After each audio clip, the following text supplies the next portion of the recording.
Wow.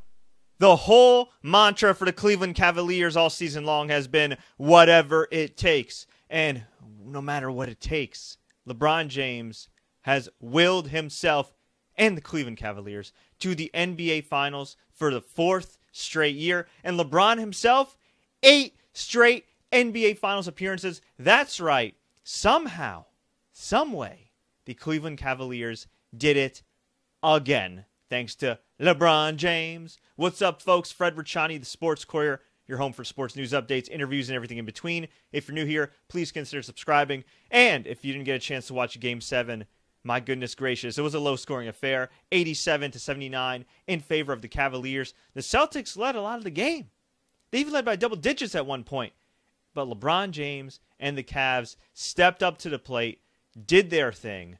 Jeff Van Gundy and Mark Jackson on commentary on ESPN said this has to be LeBron James's greatest achievement because if you look around, a lot of people like to complain, oh, LeBron's a crybaby, oh, people make excuses for him, blah, blah, blah.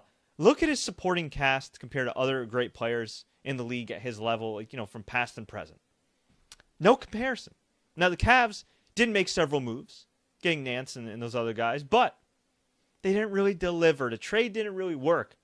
But LeBron said, to hell with that. I'm going to will this team again to the NBA Finals. And my heart breaks a little bit for the Celtics, even though I'm not a Boston fan, because they're a young team. They got Tatum. They got Marcus Smart. They got all these guys. They're stepping up to the plate. They got Al Horford, the veteran. But it just was not enough. And I can only wonder, where would this team have gone? How far would this team have gone if they had a healthy Kyrie and if they had a healthy Gordon Hayward? Now here's an interesting thing. They got to the Eastern Conference Finals and were minutes away from the NBA Finals without those two guys. Is there a possibility that they can move either one of those guys? I guess we'll have to see what happens. But as for the present right now, man, LeBron James stepped up to the plate again. 35 points, 15 rebounds, 9 assists. Another triple-double, or near triple-double, I should say. Jeff Green filling in for the injured Kevin Love, who's in concussion protocol. 19 points, 8 rebounds. What a performance by this guy, man. I mean, everything he's been through off the court to get to the NBA Finals, have a performance like this. One of the great stories, not just in basketball, but in all of sports. And you better believe that the Cavs will eventually get back Kevin Love, knock on wood. As for the Celtics, I mean, Horford had 17 points. Tatum had 24 points. Brown had 13. Morris had 14. Hey, man, they played hard. They did, but just, you see it with these young teams, even with a little bit of veteran presence like Al Horford. They reach a certain point and then they hit their ceiling.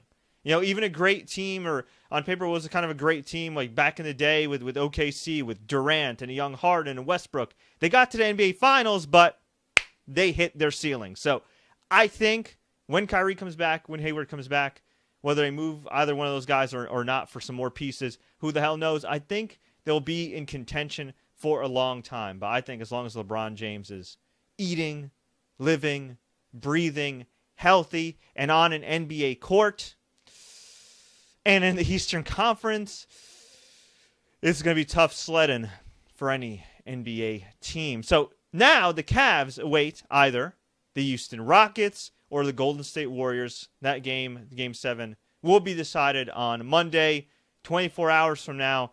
I am pumped up for that. A part of me would like to see Houston versus Cleveland just because it'd be nice to see Chris Paul finally going for that ring. Him and LeBron James are good friends. There's a lot of star power there, but we could get Warriors and Cavs for, and hey, anything's possible when you have LeBron James. You can never count him out. But folks, I want to hear from you.